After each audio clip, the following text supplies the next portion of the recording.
My husband fired me during a board meeting and handed my position over to his mistress. He told me to go home and be a good, obedient housewife. He thought he had won. He forgot that I was the one who built this company from the ground up. In exactly 30 minutes, their entire world would crumble into pieces. As you get ready to listen to this story, let us know in the comments section which city or state you are watching from.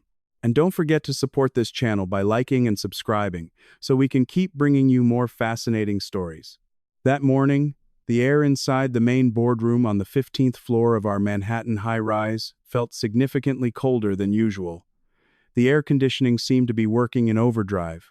Or perhaps it was just my own intuition, sensing a bad omen the moment I stepped foot into the office building. The large clock on the wall struck exactly 9 a.m. All the division heads, managers, and top corporate executives were seated neatly in their respective ergonomic chairs. In front of them were stacks of folders containing the third quarter financial reports that I had stayed up all night preparing. I sat in the CEO's chair. From the position I had held for the past 5 years, I looked at the faces of the people who had worked alongside me, building this company from a tiny pipe dream into a formidable corporate empire. The thick glass door of the boardroom swung open. Richard, my husband, strolled in with his signature arrogant swagger. His expensive, custom-tailored Italian suit fit his frame perfectly. His chin was held high, his steps were firm, and that faint smirk, the one that always managed to deceive so many people, graced his lips. But something was different today. Richard did not come in alone. Trailing right behind him was a young woman wearing a tight knee-length skirt and a silk blouse with the top buttons intentionally left undone. Sierra. She was a new hire who had joined 6 months ago as a basic administrative assistant, but who had somehow been rapidly promoted to my husband's personal assistant. Sierra walked with her chin up, her eyes sweeping across the room with a condescending glare, as if she were a new queen entering her castle. I just watched them in silence, suppressing all the questions rapidly surfacing in my mind. Richard pulled out the chair directly across from me at the opposite end of the long mahogany table. Meanwhile, Sierra stood not too far behind him, crossing her arms over her chest with a sickeningly smug smile. "Good morning, everyone," Richard greeted, his loud baritone voice breaking the dead silence of the boardroom. "Thank you for being here on time. Today, this meeting will not proceed as usual. We are not going to discuss those boring third quarter reports. Today, I have an important announcement to make for the progress and future of our company." My forehead creased slightly. Richard never meddled in the daily operational affairs. He was merely the face of the company, a guy whose job was to entertain guests, play golf with connections at country clubs, and smile for the cameras. The actual engine of the business, from contract negotiations and risk management to cash flow oversight, was entirely in my hands. Why was he suddenly taking control of the meeting? "Evelyn," Richard called my name, his sharp gaze piercing right into my eyes. There was no term of endearment, no warm greeting expected of a married couple. "I have thought about this thoroughly. Over the past few years, you have been working far too hard. You spend way too much time in this office." I held my breath, trying to guess where this was going. Did he want me to take a vacation, or did he suddenly care about my health? However, the words that subsequently left his mouth felt like a lightning bolt on a clear day. "Starting right now, the position of CEO will be taken over by my chosen top employee," Richard announced, intentionally raising his voice to ensure every ear in the room heard him clearly. He then looked over his shoulder, gazing at Sierra with eyes full of pride, before turning back to me. "You just stay at home, be a good wife, take care of the house, and look after my needs. Isn't that nice? You no longer have to exhaust yourself coming to the office to work. Let me take full control of this company." A terrifying silence instantly blanketed the entire room. No one even dared to breathe too loudly. Out of the corner of my eye, I could see Dan, our HR director, swallowing hard. Rachel, from the finance department, covered her mouth with both hands, looking absolutely shell-shocked. All eyes were now fixed on me, waiting for my reaction. Some looked at me with pity, others with utter confusion, and I knew for a fact some were secretly thrilled. For the first second, my heart seemingly stopped beating. I was in shock. Truly, I never expected this betrayal to be executed so blatantly in front of dozens of my own employees. In the next second, an incredibly hot, furious rage surged from my chest, straight to the top of my head. My blood boiled. I stared at Richard, then shifted my gaze to Sierra, who was now grinning widely without an ounce of guilt. Did they think I didn't know the real reason behind my termination? They thought I was stupid. This had absolutely nothing to do with my health or his desire to see me rest at home. This was purely so the two of them could be together in the office without my supervision, so they could be intimate in the executive suite without the fear of me suddenly opening the door. My replacement was his mistress. The top employee he referred to was nothing more than a kept woman who was only good at applying makeup and seducing her boss, without knowing the slightest thing about how to run a national-scale corporation. The rage was so immense it almost made me want to slam my hands on the table, scream about their disgusting affair, and throw the stack of financial reports right into Richard's arrogant face. But I took a deep breath, very deep and very slow. My strength has always lied in my composure. My mother always told me since I was a little girl, explosive anger only makes you look weak and irrational. The more I am hurt, the calmer I must become. The more pressure I am put under, the more calculated my actions must be. I exhaled slowly, letting an ice-cold tranquility seep into every pore of my skin. Richard stared at me, clearly waiting for me to cry, beg, or cause a massive scene that would further justify his action of kicking me out of this place. But I was not going to give him that satisfaction. I formed a smile. Not a sad smile, let alone a submissive one. It was a deeply cynical, freezing cold smile that caused Richard's forehead to suddenly wrinkle in confusion. So, my voice broke the silence, flowing calmly and steadily without a single quiver. You're firing me. Here, in front of all these people, for our mutual benefit? Evelyn, you need to learn how to be an obedient wife, Richard replied, trying to sound authoritative, though I caught a flash of hesitation in his eyes upon seeing my smile. And Sierra is going to replace me? I asked again, this time looking directly at the young woman. Sierra puffed out her chest, stepping forward until she stood parallel with Richard. I will do my absolute best, Mrs. Evelyn. Richard has put a lot of faith in my capabilities. You don't need to worry. Please, just rest peacefully at home, she said, using a voice she tried to make sound sweet, but which was heavily laced with venom and mockery. I chuckled softly. A very quiet laugh, yet distinct in the silent room. I looked deep into Richard's eyes. Was this man suffering from amnesia? Had he forgotten how we started all of this? 5 years ago, this company did not exist. All there was a small, dusty, rented garage in Queens that we leased using my own personal savings.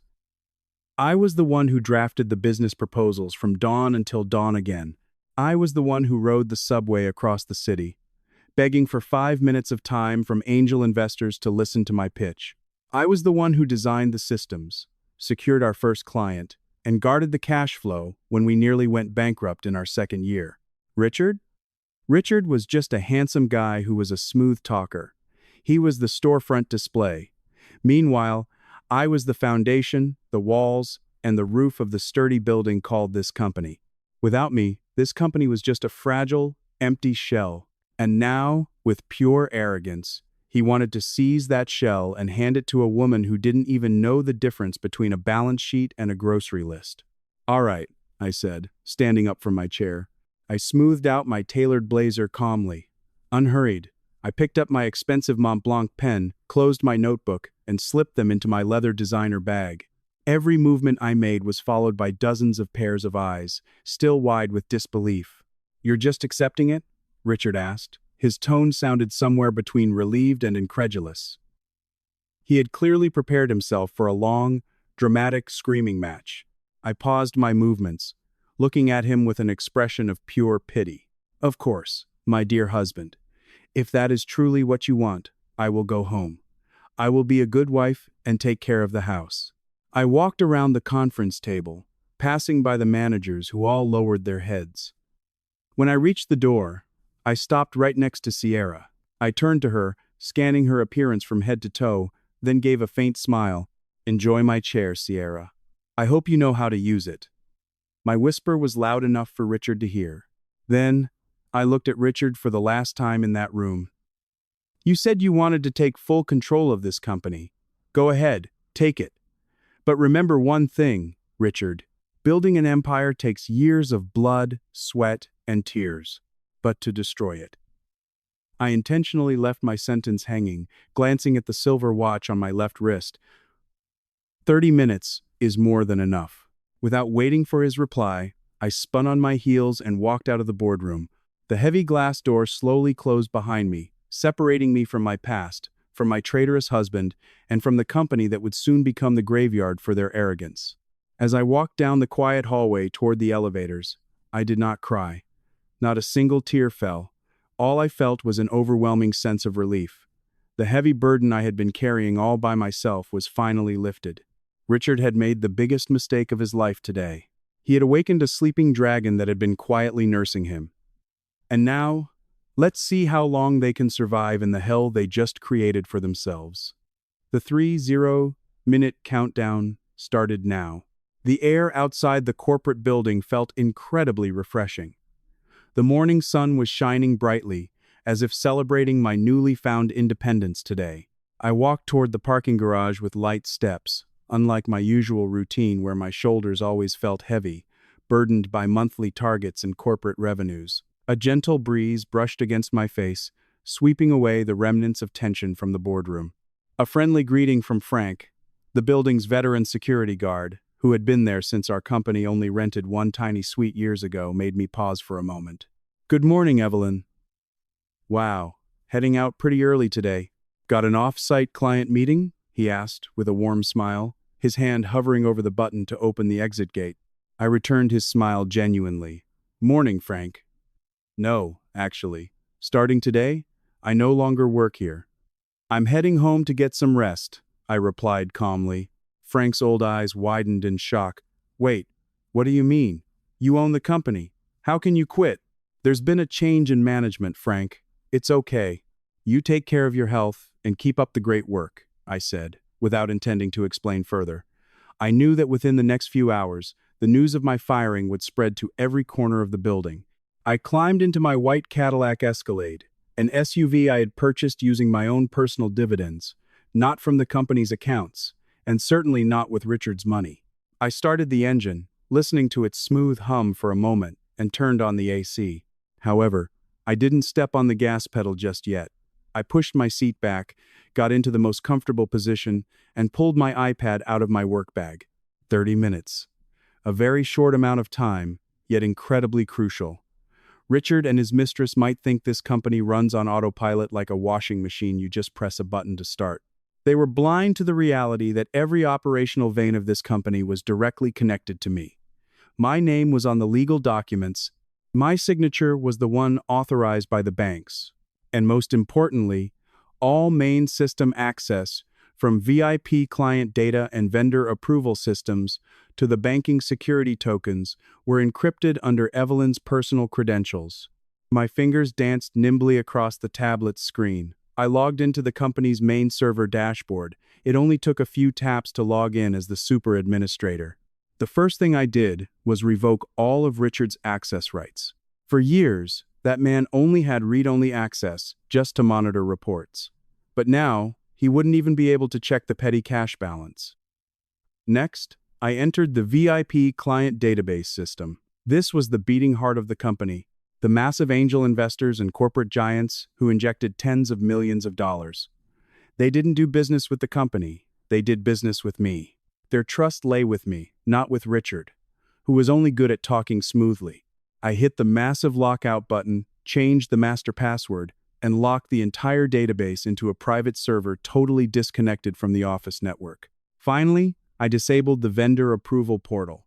Every incoming invoice, every request for raw materials, every contract requiring an electronic signature was instantly locked. The status on the screen shifted from a green indicator to a flashing red light, displaying capital letters, "Access denied.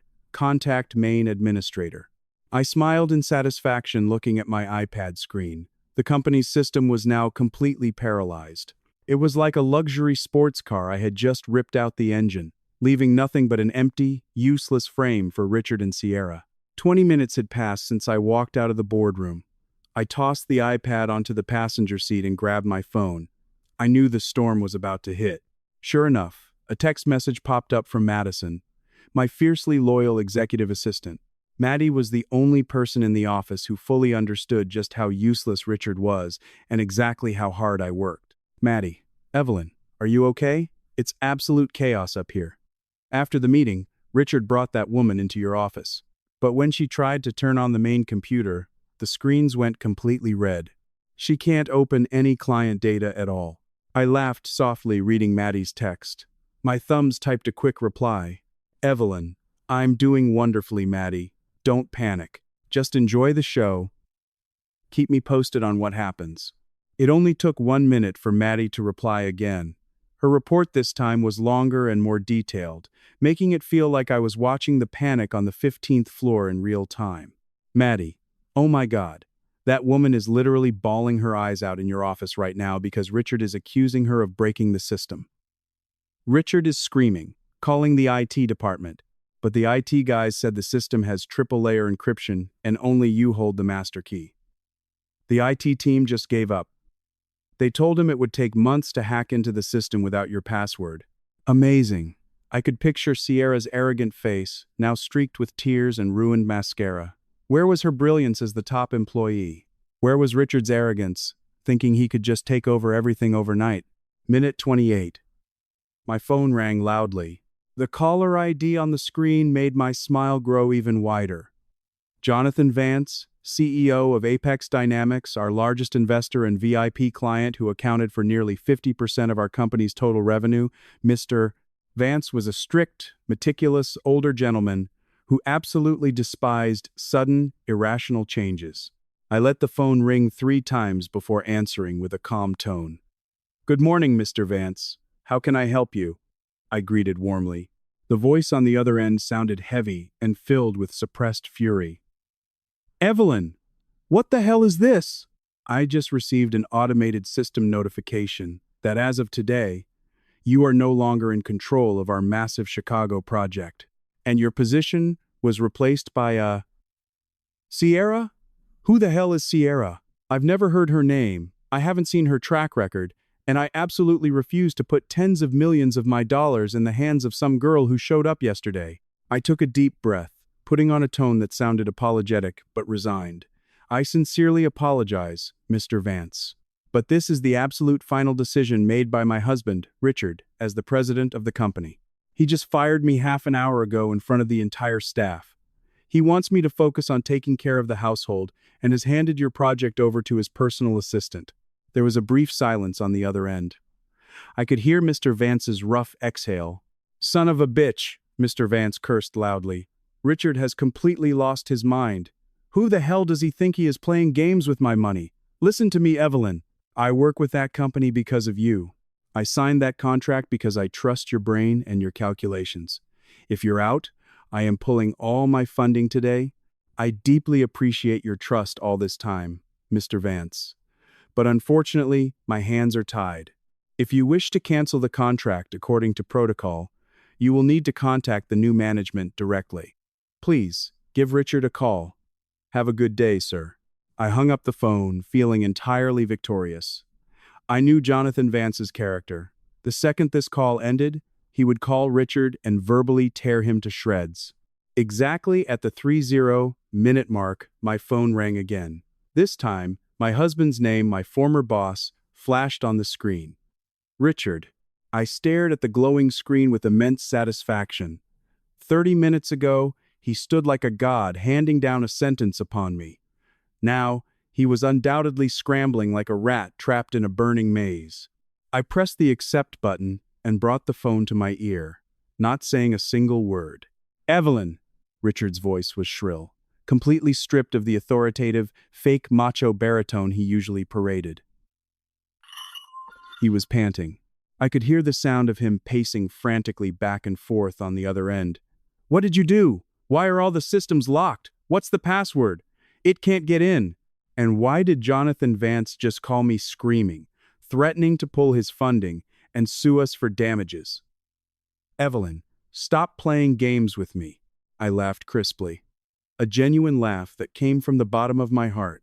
I leaned back in my car seat, soaking in every vibration of panic from the voice of the man who had betrayed me for years.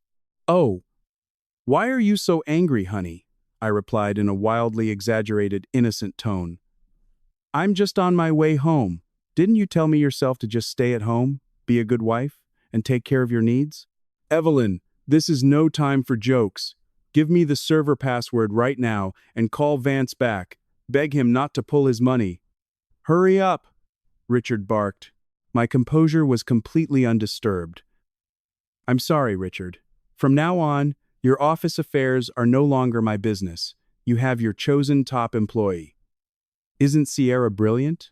Isn't she mesmerizing? Why don't you just tell her to crack the server encryption? Why don't you have her lobby Jonathan Vance with all that charm? She's the new CEO, right? Surely a tiny issue like this is a piece of cake for her. You set me up. Huh? You intentionally sabotaged this company." Richard screamed hysterically. I could imagine the veins popping out on his neck and his face turning red with rage. "Set you up? Sabotage?" I repeated his words coldly. "No, Richard. I just took back what rightfully belongs to me, my sanity, my time, and the systems I built with my own two hands. Good luck keeping that company afloat without me. I hope your love for each other is strong enough to pay off millions of dollars in debt." Without giving Richard a chance to respond, I ended the call. I turned off my work phone, popped out the SIM card, and tossed it into the glove compartment. That phone would never be turned on again. I shifted into drive, pressed the gas pedal, and drove my SUV out of the parking garage. My destination today was not home. My destination was a quiet, high-end cafe in the city center. A place where I could enjoy an expensive cup of coffee while plotting my next move. Their destruction had only just begun, and I was going to make sure every second of it was incredibly painful for them. My SUV glided through the city streets, which were beginning to fill with traffic. The morning sun climbed higher, casting warm rays through the car windows, seemingly celebrating the freedom I had just obtained. I rolled the window down slightly, letting the morning breeze hit my face and mess up my hair. For the past 5 years, my morning commute had always been exactly the same and deeply monotonous. From our house in Connecticut to the Manhattan office building, spending over 12 hours behind a desk, staring at computer screens until my eyes burned, and heading back home long after the sky had gone pitch black. That routine had locked me in an invisible prison I had built myself, all in the name of love and loyalty to a man who turned out to be nothing more than a traitorous parasite. But today, those chains were broken. I turned the steering wheel, driving away from the suffocating business district, heading toward a place I hadn't visited in years because I had been too busy running Richard's company. My destination was a premium wellness spa located on the Upper East Side. The building, decorated with a modern tropical aesthetic featuring bamboo accents and the soothing sound of a water fountain, welcomed my arrival. The moment I walked through the automatic glass doors, the calming aromatherapy scent of lavender and chamomile wafted through the air, greeting my senses and instantly loosening my tense nerves. The polite receptionist welcomed me with a warm smile, handing me a thick menu of treatments. Without a second thought, I pointed to the most expensive and longest treatment package they had, a full 4-hour head-to-toe total relaxation package. I handed over my credit card, feeling incredibly light. Money was not an issue for me. Richard might have thought he held financial control by sitting in the CEO's chair, but he forgot that all of my personal wealth had been safely secured long ago. I was escorted into a dim, private room, accompanied by the soft playing of instrumental music. The skilled therapist began massaging my stiff shoulders. As her fingers pressed into the exhausted pressure points on my back, my mind drifted back to the events in the boardroom. Sierra, my husband's mistress, was probably sobbing right now because she couldn't break the server encryption. That stupid girl thought being a CEO was just about sitting pretty in a plush leather chair, wearing designer clothes, and barking orders. She had no idea that behind that chair lay responsibilities that could destroy a person's sanity if they didn't have the mental capacity for it. And Richard, the man who worshipped his flawless image, was definitely sweating bullets right now, calling everywhere. trying to cover up his sheer incompetence in front of shareholders and VIP clients who were already smelling the stench of ruin. Throughout the scrub and massage, I completely shut off all thoughts of the office. I let my body be pampered, letting my dead skin cells peel away, along with all the heartache and disappointment I had buried for so long. I didn't cry. Strangely, I didn't feel the slightest bit sad about losing Richard. Perhaps because my love for him had been eroded long ago by his selfishness, his hands-off approach to the company, and the lies I had started sniffing out months ago. His affair with Sierra was just the final nail in the coffin of our marriage.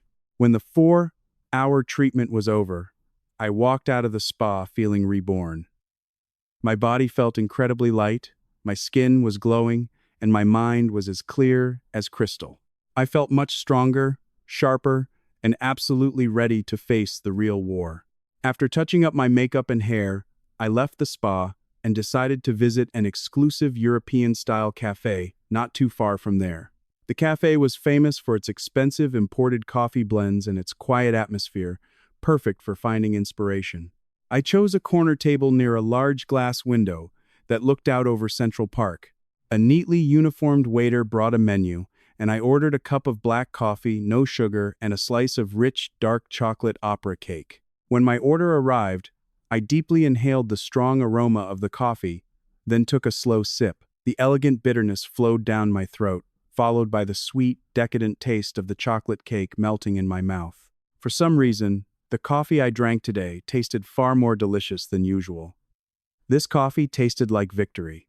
While I was enjoying my second bite, my silence and peace were interrupted by a strong vibration coming from my designer handbag. It wasn't my work phone. I had already trashed the SIM card, but my personal cell phone. This number was highly private, known only to my immediate family and, of course, my husband. I reached for the phone casually, staring at the flashing screen displaying Richard, husband, along with a photo of us vacationing in Maui 3 years ago. The smiling face in that photo now looked utterly nauseating to me.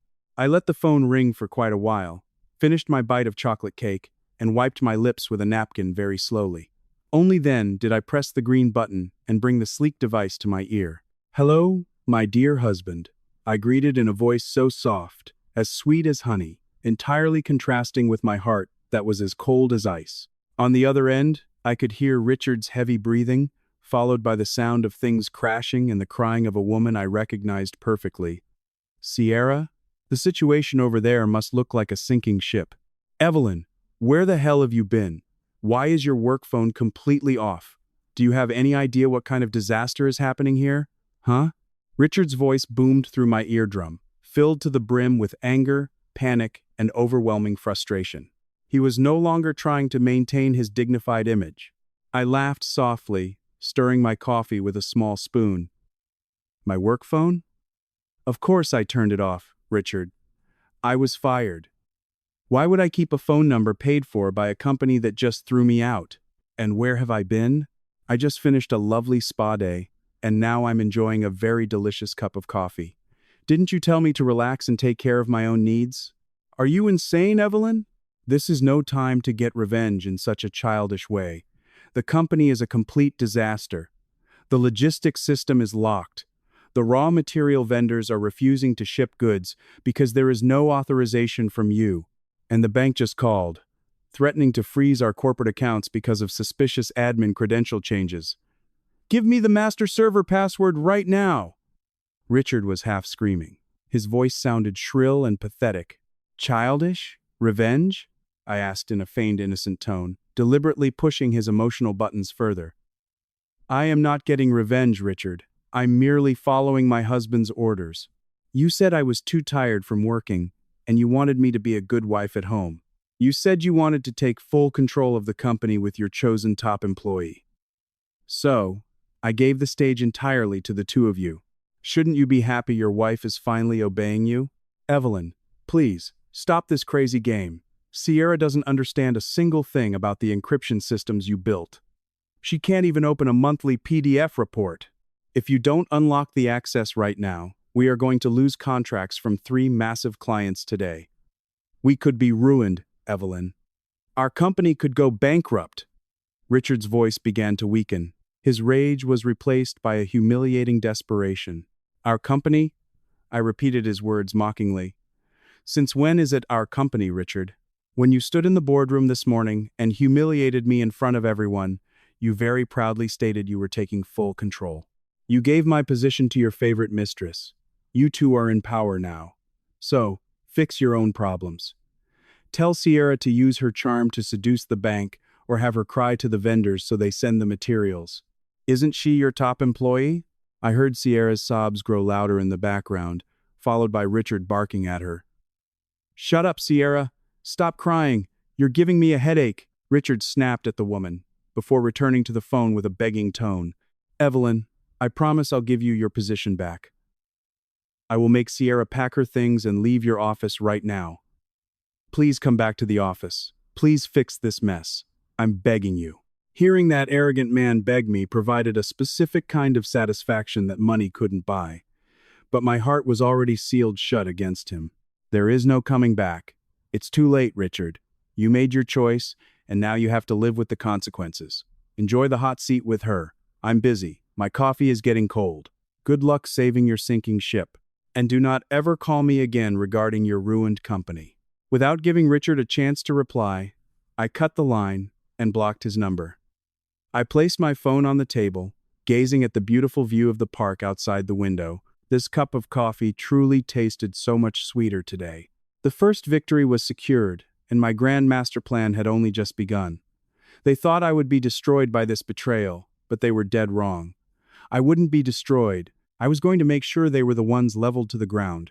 Sitting in the quiet corner of this cafe with the comforting aroma of coffee, my memory inevitably drifted far back into the past. 5 years ago, when it all began, the company Richard and his mistress were now fighting over wasn't born in a luxurious, air-conditioned boardroom or from a business pitch in a 5-star hotel. That company was born in a cramped, stuffy, dusty garage in Queens that leaked whenever it rained too hard. At the time, Richard and I were newly married. Richard dreamed of becoming a successful entrepreneur. However, he had no capital, no connections, and worst of all, he had absolutely zero work ethic. He was only good at talking about big dreams without knowing how to make them a reality. Blinded by love back then, I decided to give everything to support his dream. I pawned all my jewelry, completely drained my personal savings from years of working before we got married, and even had to borrow money from my mother. I still clearly remember that day. My mother came to visit me in the cramped garage we had transformed into a makeshift office. Her face looked incredibly worried seeing me sitting on a cheap plastic chair, sweating, with dark circles under my eyes from lack of sleep after pulling an all-nighter drafting a business proposal. Evelyn, my child, you don't have to push yourself like this. If Richard wants to build a business, let him find the capital and do the hard work.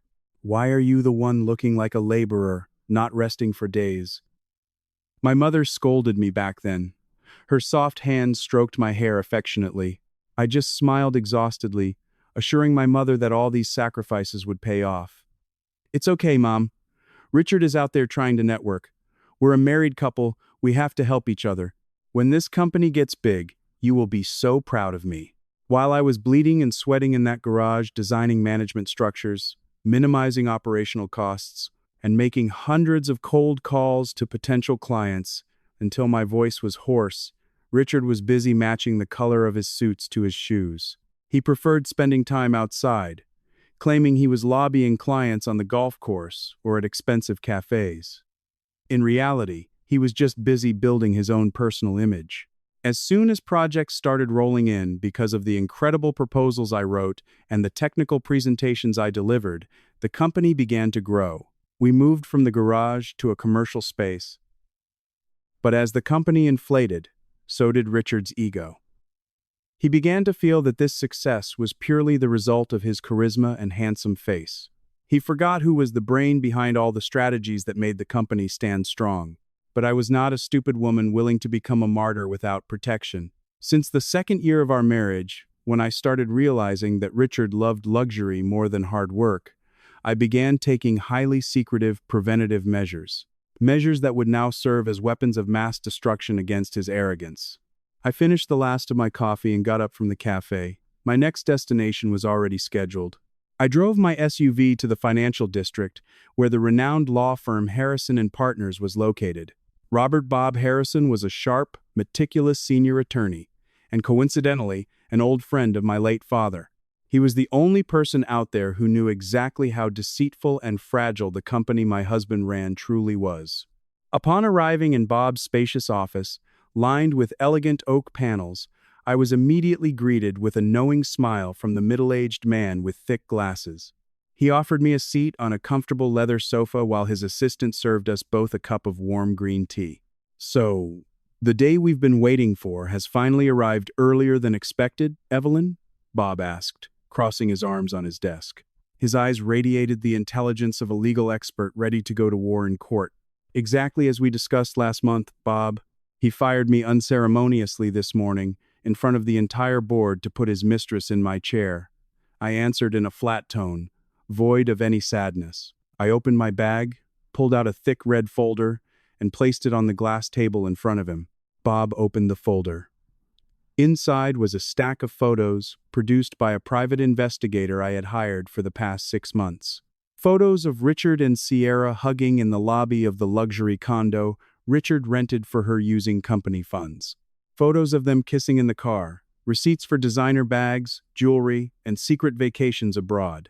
Everything was documented in detail, dates, times, and dollar amounts significant enough to send Richard to prison for corporate embezzlement if I wanted to. This evidence of infidelity is rock solid. "The judge won't need much time to grant a divorce based on this," Bob said, flipping through the photos with a look of suppressed disgust. "And what about the core assets? Have you executed the protocol we drafted?" I smiled triumphantly. "I have, Bob. All server access is locked down, but that's just a minor inconvenience. The most important thing is the legality." Bob nodded in satisfaction. He pulled a blue folder from his desk drawer, opened it, and revealed several official, state-stamped documents. This was my greatest secret, the hidden empire I built in the shadows of Richard's arrogance. All the operational software systems, the flagship product designs that were the company's biggest source of revenue, even the logos and trademarks we used, none of them were ever registered under Richard's company. From the very beginning, I had quietly registered all the patents, copyrights, and intellectual property under a small startup LLC of my own, a separate legal entity fully under my control as the sole proprietor in Delaware. All this time, Richard's company was merely paying a small licensing fee to my LLC, never having read the partnership contracts in detail because he was too lazy to review legal documents. Based on these documents, Bob tapped the paper in front of him with his gold pen. "Your husband's company owns absolutely zero rights to the products they are selling. They were borrowing your technology. And because you, as the sole IP owner, unilaterally revoked their usage license this morning, any transaction or system usage they attempt from this second forward is considered severe copyright infringement. If Richard is reckless enough to try and hack your systems or sell those products to clients, we can sue him for tens of millions of dollars in damages, leaving a debt so massive his descendants will be paying for it." "Perfect. Please draft the cease and desist letter, Bob. Have it couriered to his office this afternoon and CC all the VIP clients. Let them know the technology they are buying is no longer supported by the legal owner," I ordered firmly, feeling the adrenaline rush through my veins. "And file the divorce papers today as well. I want a court summons landing on Richard's desk while he is stressing out over his ruin. With pleasure, Evelyn. You are a truly terrifying strategist." "I am very grateful I've never been your enemy," Bob joked with a slight laugh, starting to jot down my instructions in his legal pad. Before I even finished discussing the division of marital assets with Bob, my personal phone rang again. This time, Madison, my highly reliable assistant, popped up on the screen. I excused myself to Bob to take the call. "Hi, Maddie. How's the weather on the 15th floor?" I asked cheerfully. On the other end, Maddie was whispering, but her voice was packed with panic, mixed with poorly concealed excitement. It sounded like she was calling from a supply closet or a bathroom to avoid getting caught. "Evelyn, it's literally like the Titanic sinking up here," Maddie reported, panting slightly. "Dan from HR just threw his resignation letter on Richard's desk. He refuses to take liability for client losses." And not just Dan. Rachel from finance is packing up her cubicle right now. She said she's not going down for corporate fraud if the company gets audited, especially since the books are a total mess and completely inaccessible. And what about our two lovebirds? I asked, taking a sip of the warm green tea. It's awful, Evelyn. Richard just screamed at Sierra in front of all the floor staff. He blamed her for being utterly useless when clients started showing up to the office furious. Sierra had a total meltdown, threw a vase at the wall, and locked herself in the bathroom. The technical division managers are refusing to take orders from Richard because he literally doesn't understand our production workflow. Several major clients, including Apex Dynamics, have sent official emails terminating their contracts and demanding penalty fees for failure to deliver today. The company is finished, Evelyn, like completely finished in a matter of hours. I closed my eyes for a moment, absorbing every word Maddie said. A swift and brutal destruction, exactly as I had planned. A company built on the hard work of a real woman could never be run by the ego of a bastard and the incompetence of a homewrecker.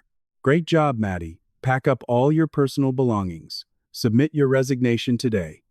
I already have the Chief Operating Officer position ready for you at my new company, which is launching next month.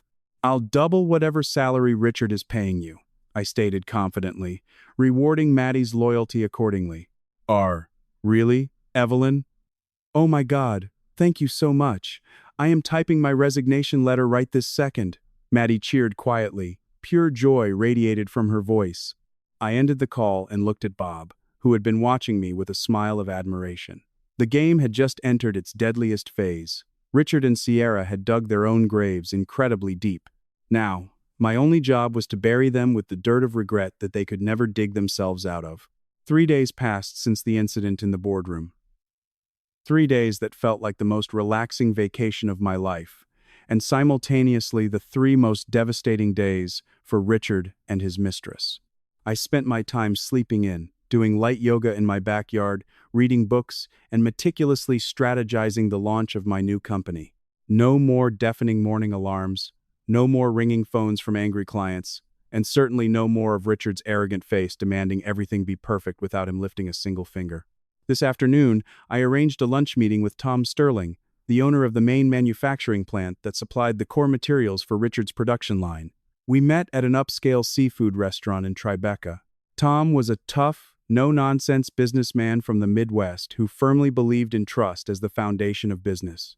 He was already waiting in the VIP room when I arrived, smiling broadly and immediately shaking my hand warmly. Evelyn. Finally, we meet outside of boring office business. You look so much fresher and glowing today. A lot of weight must have been lifted off those shoulders, huh? Tom greeted, offering me a seat.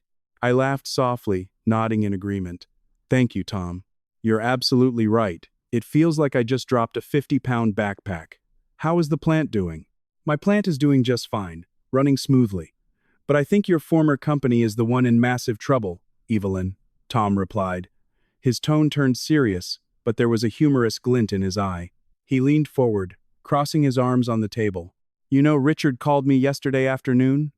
He was begging, practically forcing me to ship 100 tons of raw materials to their warehouse immediately.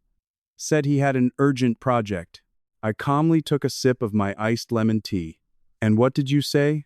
Tom scoffed loudly. I rejected it flat out. Of course. I told him I do business with Evelyn, not with Richard, and certainly not with some girl named Sierra who answered the phone earlier, acting like she owned the place.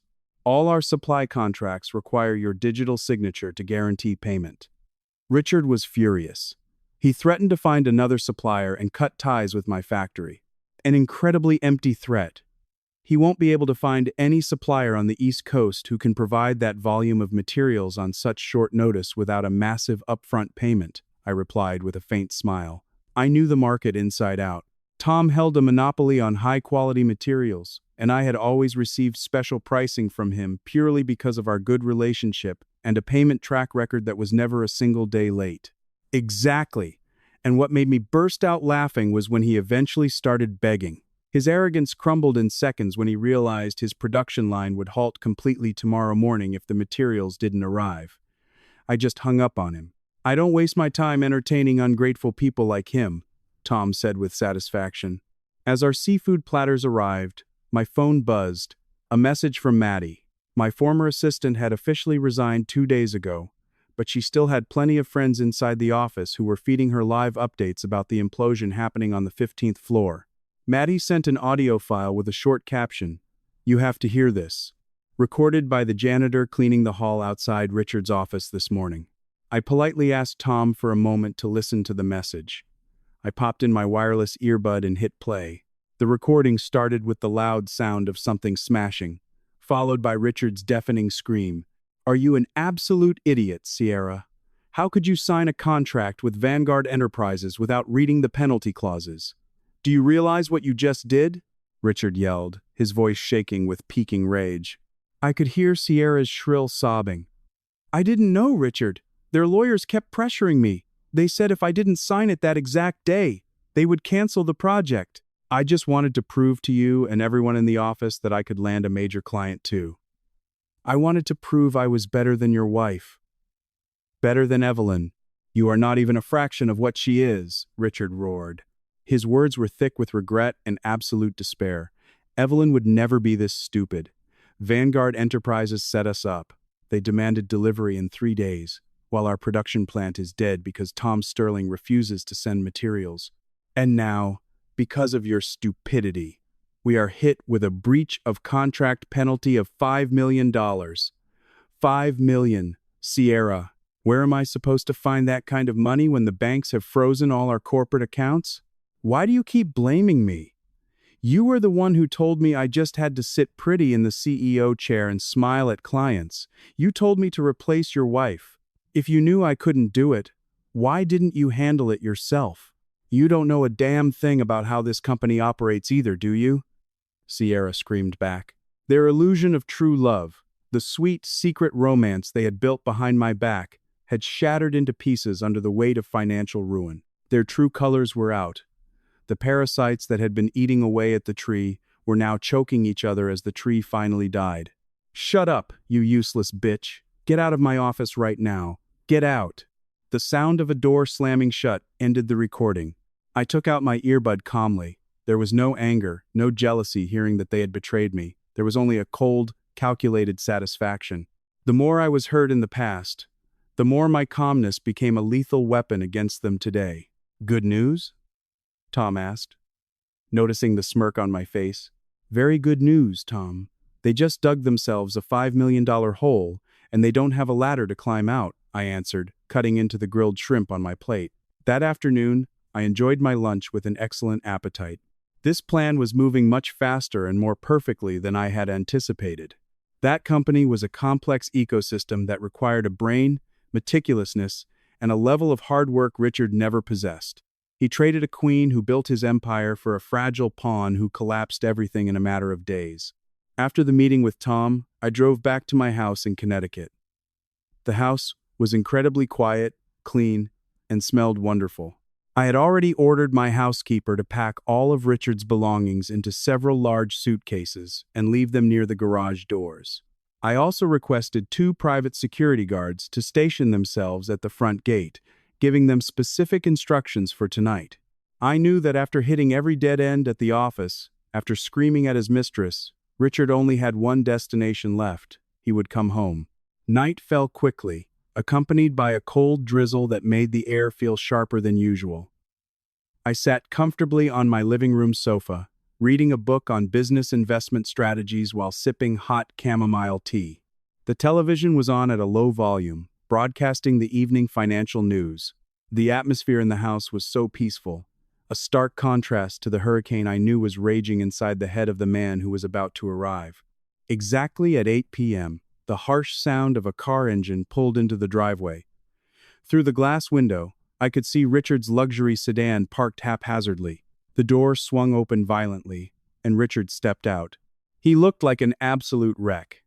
His expensive suit was crumpled. His tie was loose and crooked. His usually perfectly pomaded hair was a mess. He stumbled through the rain toward the front door. I heard the sound of the keypad code being punched in frantically. The heavy front door opened. Richard stood in the doorway, panting heavily. His chest heaved up and down. He stared at me, sitting relaxed on the couch, as if I were an oasis in the middle of a burning desert. I didn't get up. I slowly closed my book, placed it on the coffee table, and stared at him with a flat, unnervingly calm expression. There was no anger on my face. Panic only makes the enemy think they have control. "Evelyn," he called out, his voice hoarse. He stumbled forward, completely ignoring his massive suitcases neatly lined up by the door. He didn't even realize his things had been packed. Richard dropped to his knees right on the floor in front of me. He grabbed both of my hands, gripping them tightly. His hands felt cold and sweaty. The smell of cheap liquor, mixed with the scent of pure stress, radiated from him. "Evelyn, please forgive me," he begged, his voice trembling, holding back humiliating tears. "I was wrong. I was so wrong. I was an idiot for firing you. I was blinded by my own ego and arrogance." I left my hands in his grip. I didn't squeeze back, but I didn't rip them away violently either. I looked straight into his bloodshot eyes. "Oh? So Sierra isn't your chosen top employee? Didn't you say she would run the company beautifully?" I asked in a soft, piercing tone. Richard shook his head aggressively. Tears began to fall. "No, she's a stupid girl, Evelyn. She ruined everything.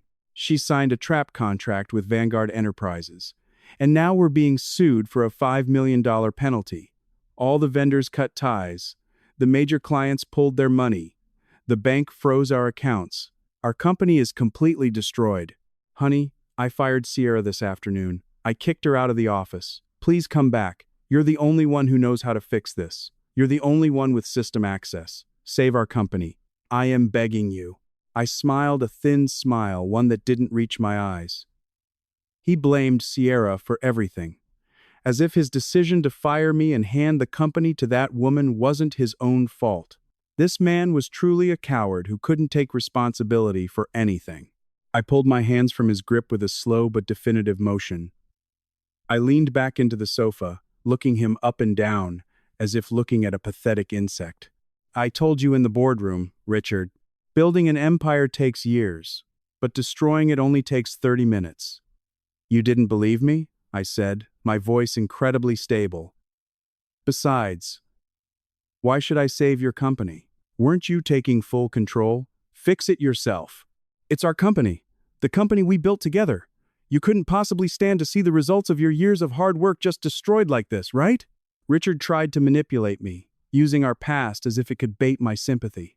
I picked up a thick manila envelope that had been resting next to my teacup and tossed it onto Richard's chest. "Open that." Richard stared at the envelope in confusion, then opened it with shaking hands. The first things that fell into his lap were dozens of photos, high-definition pictures of him and Sierra kissing going into a hotel, hugging in the condo. Richard's face instantly went pale. His eyes widened in horror, looking at the sharp proof of his betrayal. You spied on me?" he whispered in disbelief. "I merely protected myself from a parasite like you, Richard," I replied calmly. "Keep going. Look at the documents under those photos." Richard's hands shook violently as he moved the photos aside and read the legal documents underneath. It was official divorce papers filed with the state court, complete with a stamp and a schedule for the first hearing next week. "Divorce? No, Evelyn, don't do this. It was a mistake. I was just tempted for a moment. I promise I will never see Sierra again. Don't leave me when I'm ruined like this." Richard began screaming hysterically, trying to grab my legs. But I moved away. "You aren't ruined because of a mistake, Richard. You are ruined because of your own greed." I cut in sharply, without raising my volume a single decibel.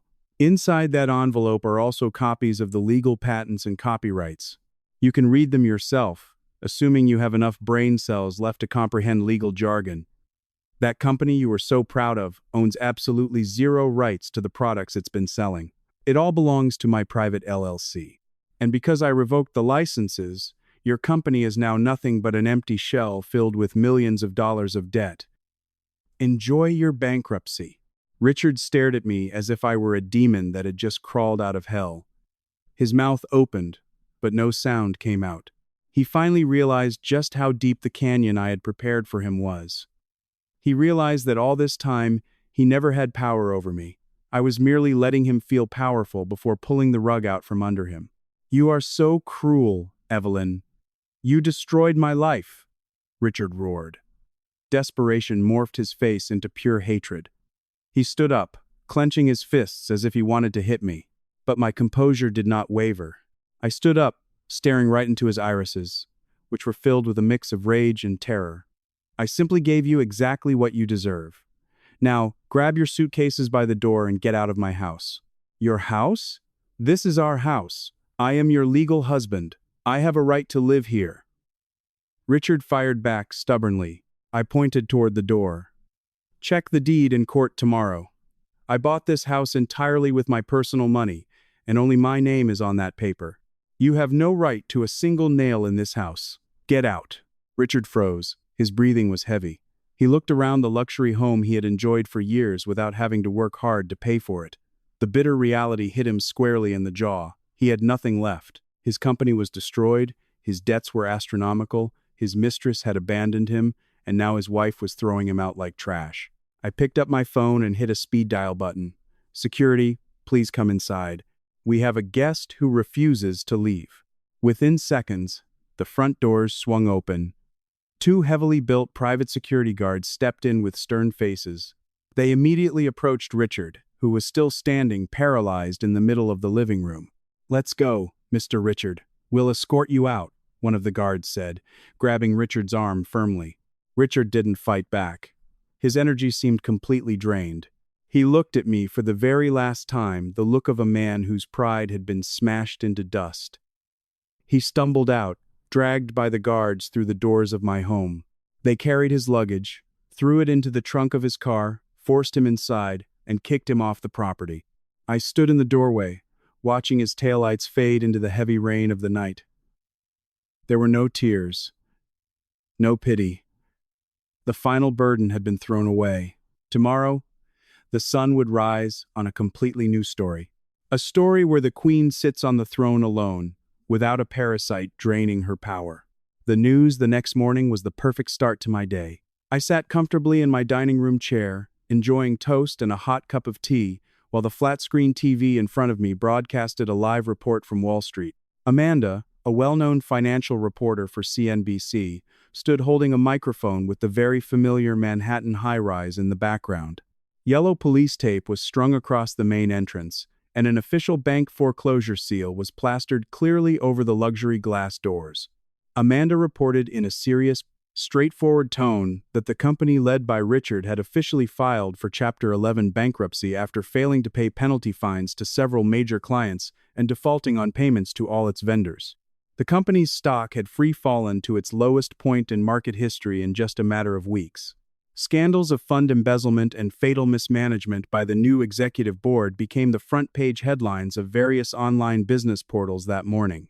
I sipped my tea slowly, feeling its warmth flow down my throat. There was not an ounce of sympathy in my heart watching that news. Richard had invited the hurricane into his own house out of pure arrogance, and now he had to sink with the ship he shot holes into. Meanwhile, from secret reports I received from former employees who still sympathized with me, my ex-husband's personal life was equally obliterated.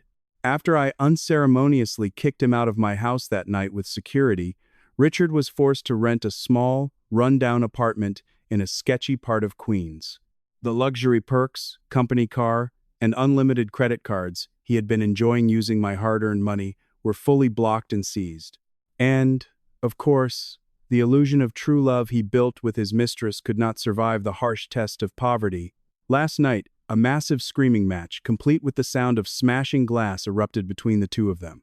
Richard, heavily intoxicated and frustrated, blamed Sierra for this entire collapse. Sierra, naturally, refused to be the scapegoat. The young woman immediately packed her bags, screaming that she deeply regretted wasting her time on a useless man who turned out to be just a parasite disguised as a CEO. Richard tried to grab her arm, begging her to stay and keep him company during his hard times. But Sierra just spat on the floor. Through the ring, Richard bought her right into his face and walked out the door without looking back. The arrogant man who thought he could conquer the world was finally left completely alone in the dark, mourning his stupidity amidst a mountain of debt. Today was my true day of vindication to the world. I turned off the TV and went to my bedroom to get ready. I chose that name deliberately as a symbol of a new dawn, a story written by the victor. I wore a custom-tailored midnight blue pantsuit paired with black stilettos that gave off a firm, authoritative aura. My hair was pulled back elegantly without a single strand out of place, and my makeup highlighted the sharpness of my eyes. I looked at my reflection in the full-length mirror. There was no more Evelyn, the obedient wife who always compromised, hid her intelligence, and willingly worked in the shadows of a man. Today, the queen was taking back her throne and stepping into the brightest light. I arrived at the Plaza Hotel in Manhattan right at 10 a.m. Clarissa, a brilliant PR manager I had just hired, greeted me immediately in the grand lobby. Clarissa was a sharp, agile young professional who knew exactly how to control public opinion. She handed me a clipboard with the schedule and confirmed that all invited guests were seated.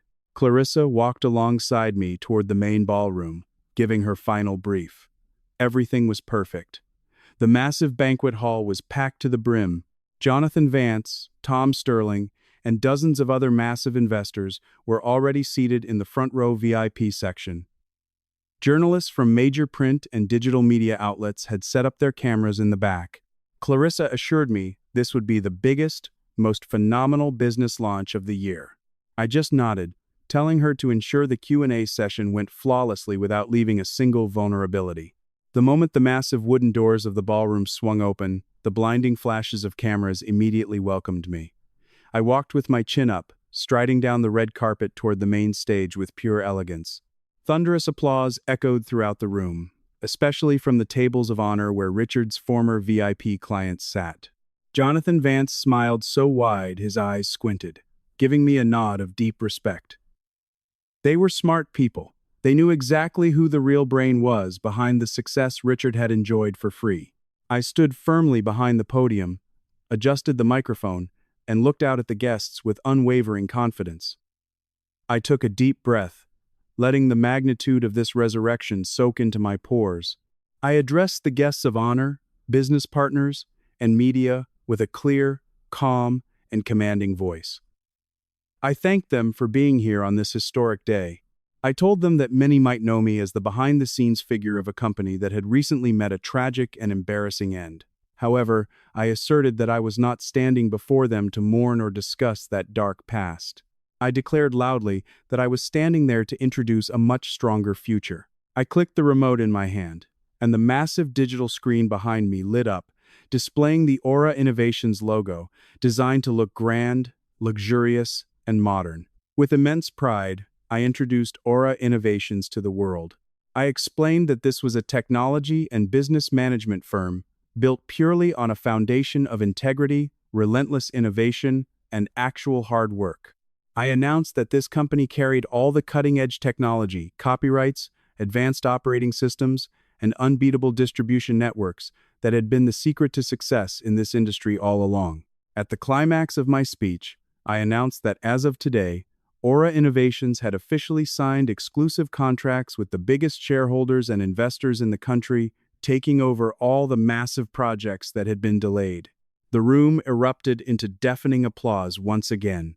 After my inaugural speech, Clarissa stepped forward to take over as MC and opened the floor for a press Q&A. Dozens of hands shot into the air. Clarissa pointed to a reporter from a leading financial daily. A female journalist with thin-rimmed glasses stood up confidently. She introduced herself as Ashley from the Wall Street Journal. Ashley immediately threw a sharp, piercing question.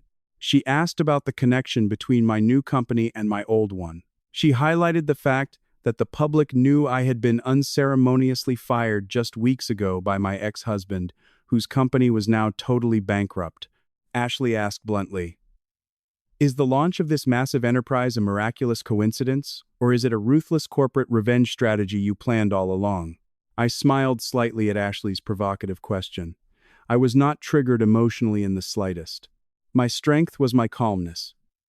I leaned into the microphone and answered in a very relaxed tone. I thanked her for the question and explained that in the professional business world, there is no such thing as magic coincidences, and I was absolutely not interested in wasting my valuable time on childish revenge. I laid out the facts. What actually happened was simply natural selection at its finest. The old company failed entirely because the new management board demonstrably lacked the brain capacity, technical expertise, and understanding required to run complex operational systems. I added a subtle, lethal jab. When a leader is more preoccupied with extracurricular affairs outside the office and proves deeply incompetent at choosing his trusted circle, then destruction is an absolute, unavoidable result. I firmly stated that I merely took back what was legally my own intellectual property, because business must go on, and clients require a certainty that the old management could not provide. Aura Innovations was here to guarantee that certainty. That elegant answer left the room stunned, followed by nods of deep agreement. Another reporter, Chloe from Forbes, stood up. She asked about legal risks. Given the massive scale of the projects you are absorbing today, are you not concerned about lawsuits or injunctions from your ex-husband regarding the forced transfer of these clients and tech assets? I answered Chloe's question directly without an ounce of hesitation. I stated I was not worried in the slightest. I laid bare the legal facts to the media. All copyrights, flagship product patents, and operational technology had been registered from day one, under a private Delaware LLC solely owned by me. I confirmed my legal team had airtight, state-certified documentation. The massive clients joining Aura Innovations today did so purely of their own free will and trust in my performance, not out of coercion. I closed my answer with a knockout blow. If there is any party out there who feels cheated, I highly suggest they reread their own contracts very carefully. I am quite sure their attorneys will provide them with a highly enlightening explanation of just how foolish they have been. The launch event ended in a massive, sweeping success. The news of my brilliant comeback dominated all financial networks, front pages, and became the hottest trending topic on social media. I didn't just clear my name from that humiliating firing. I had buried Richard's career deep into the earth permanently. That night, I returned to my peaceful home and slept incredibly well on my plush mattress, fully ready to face the final battle in court the next day.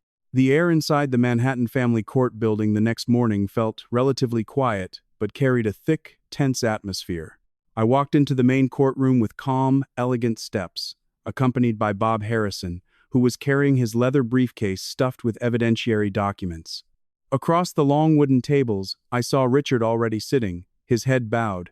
He looked utterly pathetic and destroyed. His appearance was a stark contrast to the day he fired me.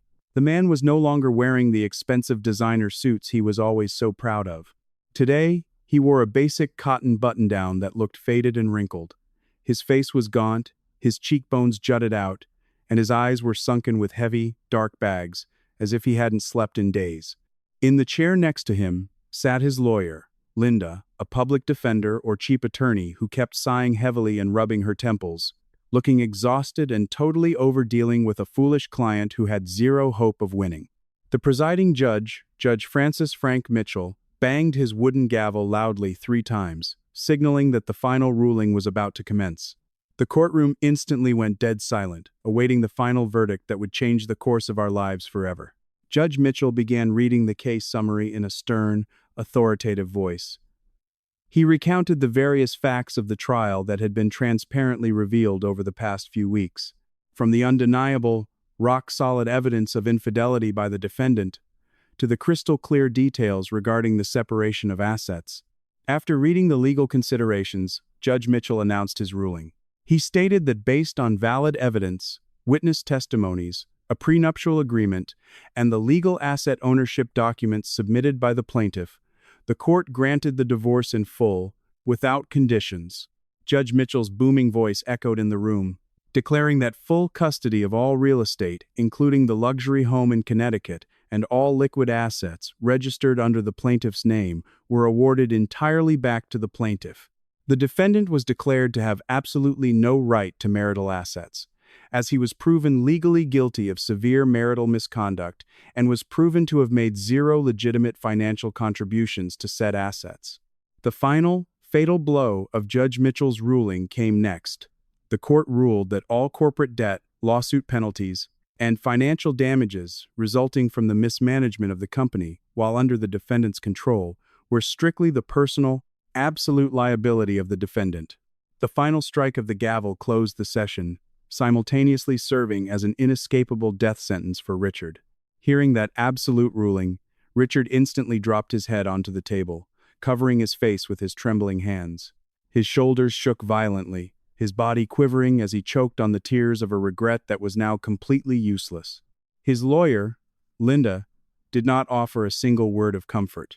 She simply patted his shoulder briefly and started packing up her legal files quickly, clearly eager to leave the room and probably wondering how she was going to collect her legal fees from a client who was now utterly destitute. Court was adjourned. I stood up gracefully, smoothed my lapel, and shook Bob's hand firmly. The victory was absolute and clean.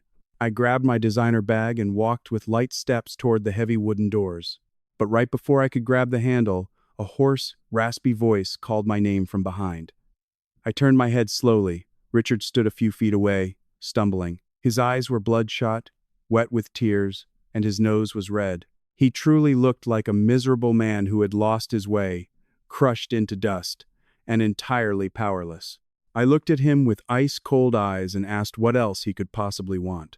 I firmly stated that our business was completely finished in the eyes of the law, and told him not to waste my highly valuable time.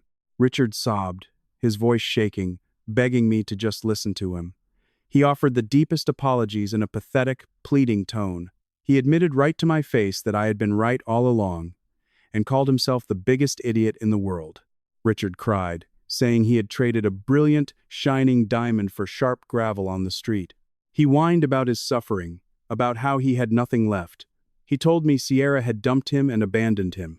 His car had been repossessed, and he was now being hunted by creditors for millions of dollars in debt that he had no idea how to pay off for the rest of his life. Richard kept repeating how destroyed he was, desperately hoping his words would spark a glimmer of pity at the bottom of my heart. But my heart was locked behind a thick wall of ice for this traitor. I stared straight through his cowardly soul without blinking. I replied in a flat but incredibly sharp voice. I corrected his metaphor, telling him he didn't trade a diamond for gravel. I told him he was the gravel all along. I reminded him that, for years, he had merely basked in the glow of being near me, and in his arrogance, he believed the light of success came from within himself. I told him that now, he was simply being returned to where he truly belonged, a dark, dirty, meaningless place.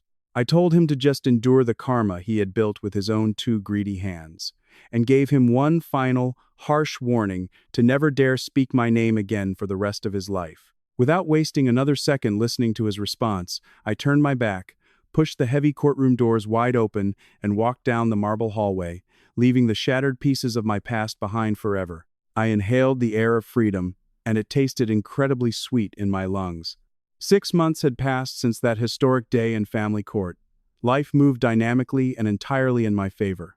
Aura Innovations grew exponentially, surpassing every target, dominating the national tech market with relentless innovation, and was already beginning to expand into international markets. My profits multiplied month over month, and Evelyn's name was now widely known and respected as one of the smartest, most influential female executives in the country. In another corner of the state, hidden in a hot, noisy, dusty industrial warehouse district in Newark, New Jersey, a drastically different fate befell my ex-husband. Richard was now forced to work as a low-level logistics clerk for a small shipping company just to survive and make minimal payments on his mountainous debt. The man who used to wear expensive suits, spray luxury cologne, and sit comfortably in an air-conditioned office barking orders now had to sweat profusely sorting through stacks of shipping manifests every single day from dawn to dusk. On that scorching afternoon, Richard was sitting at his incredibly cramped, wobbly desk, buried under messy paperwork. In the cubicle next to him, a female coworker named Sarah looked at Richard with a mix of pity and bewilderment. Sarah knew bits and pieces of Richard's past from wild office rumors. However, she found it incredibly hard to believe that this scruffy, constantly reprimanded man sitting next to her was once the CEO of a major corporation. Richard's daydreaming was suddenly shattered by a loud scream from the office door. Bill, the notoriously brutal and uncompromising warehouse manager, stomped over to Richard's desk. Bill slammed a thick stack of manifests right into Richard's face. He yelled at Richard relentlessly, screaming about why the inventory reports were taking so long. Bill insulted him, calling him an old man who worked as slow as an incompetent intern, and threatened to dock his already meager minimum wage paycheck if the reports weren't finished in 1 hour. Richard bowed his head deeply, swallowing what was left of his pulverized pride, and answered with a terrified, shaking voice that he would get it done immediately. He didn't even dare look his boss in the eye. After Bill scoffed cynically and stormed out, Sarah rolled her squeaky chair closer to Richard. She told him to just be patient with Bill's nasty temper. To distract him, Sarah slid a copy of the latest exclusive business magazine she had found in the break room over the pile of papers on Richard's desk. Richard's exhausted eyes instantly locked onto the glossy cover of the magazine. His heart felt like it stopped beating in his chest, and his breath caught in his throat. Right there on the front cover of Forbes was a full-page photo of my face. I was wearing an elegant suit, posing with a confident smile and a piercing gaze that radiated absolute power. The massive headline, printed in bold gold ink beneath my picture, read, "Evelyn, the business queen behind Aura Innovations, rising from bitter betrayal to limitless corporate supremacy." Richard's rough hands shook violently as his fingers touched the image of my face on the magazine cover. Hot tears of agonizing regret fell uncontrollably, dropping onto the glossy paper. In that exact second, reality slapped him across the face. He fully realized that for the rest of his life, he would only ever be a pathetic spectator standing on the sidelines. He could only watch the queen he had so foolishly thrown away reign magnificently at the top of the world, while he rotted slowly in a canyon of endless regret until the end of his days. At the exact same moment, Richard's silent sobs broke in that dusty New Jersey warehouse. I was standing calmly, holding a cup of coffee near the massive floor-to-ceiling windows of my new executive office. My office was located in the highest penthouse of the most luxurious skyscraper in Manhattan. The bustling city spread out like a miniature model beneath my feet. The solid oak door was knocked on politely, and Maddie, my trusted COO, walked in carrying her tablet. She reported with a warm, professional smile that the foreign investors from Singapore were waiting in the VIP boardroom, and all the presentation materials were primed and ready to go. I thanked Maddie and asked her to give me a brief moment to finish my coffee. I gazed out at the city skyline one more time. My memory flashed briefly to the day of my firing in that cold boardroom. Back then, Richard and Sierra laughed at my misery, thinking they had definitively beaten me. They thought I would break down, cry, and beg for their mercy to be allowed back. But they forgot one fundamental truth about my character. My mother had taught me since I was a little girl that truly powerful people never explode in useless rage. My strength always lay in my composure, and the deeper I was hurt, the more lethal and calculated my retaliation would be. 30 minutes was the only time I needed to level their illusion of an empire to the ground, and a lifetime was the heavy price they would pay to mourn the day they dared try to get rid of me. I set my coffee cup down on the desk, adjusted the lapel of my suit slightly, spun gracefully on my heels, and walked out of that magnificent office toward a brilliant future. The queen now ruled her throne entirely alone, commanding her empire without a single traitorous parasite left who dared try to shake her. This story is finished, and I am the absolute victor,